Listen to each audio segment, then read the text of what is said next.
नेपाल में generation Z ने सुधार की मांग को सड़कों पर उतारा। काठमांडू और अन्य शहरों में बड़े प्रदर्शन। प्रधानमंत्री खड़ग प्रसाद ओली को इस्तीफा देना पड़ा।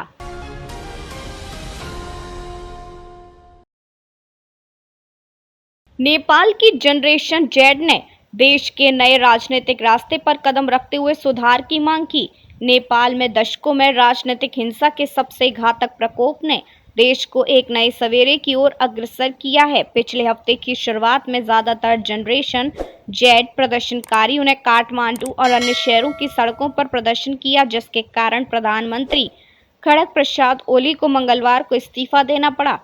पूर्व मुख्य न्यायाधीश सुशीला कार्की ने श्री ओली की जगह अंतरिम प्रधानमंत्री का पद संभाला है। नेपाल के नए अंतरिम नेतृत्व के सामने दशकों से सबसे अशांत दौर से जूझ रहे एक खंडित राष्ट्र को बाहर निकालने की एक कठिन चुनौती है, लेकिन इसने देश को राजधानी के आसपास नुकसान भी पहुंचाया है। सुरक्षा बलों ने प्रदर्शनकारियों को तितर-बितर करने के लिए आंसू गैस और रबर की गोलियां चलाई, जिनमें से कुछ ने सर्वोच्च न्यायालय, संसद, पुलिस चौकियों, राजनेताओं के घरों और निजी व्यवसायों सहित इमारतों को आग लगा दी। नेपाल के स्वास्थ्य मंत्रालय ने रविवार को कहा कि नेपाल में अधिकारियों ने पिछले हफ्ते की अशांति में मरने वालों की संख्या 72 तक बढ़ा दी है, क्योंकि खोज दल भ्रष्टाचार विरोधी प्रदर्शनों के दौरान आग में जलाए गए सरकारी कार्यालयों, घरों और अन्य इमारतों से शव बरामद कर रहे हैं। स्वास्थ्य मंत्रालय के प्रवक्ता प्रकाश बुदाथोकी ने कहा कि शॉपिंग मॉल, घरों और अन्य इमारतों में आग लगने या हमले में मारे गए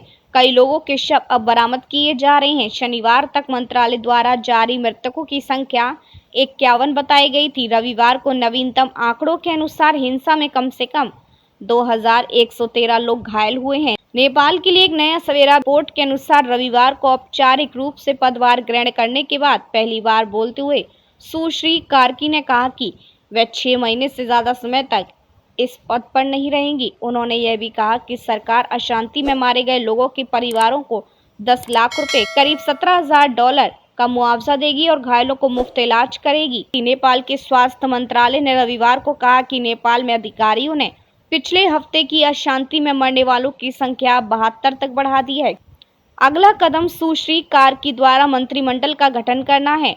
सुश्री कार्की ने प्रधानमंत्री कार्यालय के पास एक इमारत में काम शुरू किया, जिससे विरोध प्रदर्शनों के दौरान आग लगा दी गई थी।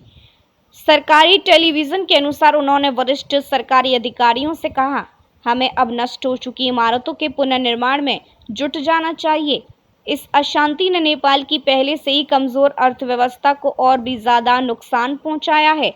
होटल व्यवसायियों, ऑटो डीलरों और प्रमुख खुदरा विक्रेताओं द्वारा संकलित अनुमानों के अनुसार हिंसा फैलने के कारण रातों रात लगभग 10,000 नेपालियों ने अपनी नौकरियां खो दी।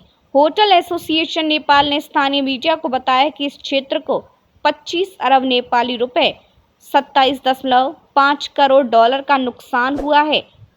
दरबार स्क्वायर और अन्य लोकप्रिय पर्यटन स्थल जैसे कि पैदल यात्रा के लिए पसंदीदा पोखरा सामान्य से कहीं ज्यादा शांत हैं। धुएं से काले पड़े जले हुए होटल और जली हुई गाड़ियां देश भर में आम दृश्य हैं।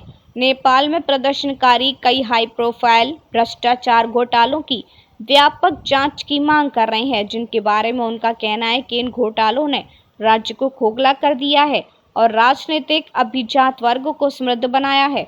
सबसे कुख्यात होटलों में से एक एयरबस A330 सौदा है, जिसमें नेपाल एयरलाइंस ने एक संदिग्ध समझौते के तहत 2 वाइड बॉडी जेट विमानों को ऊंची इमारतों पर खरीदा था।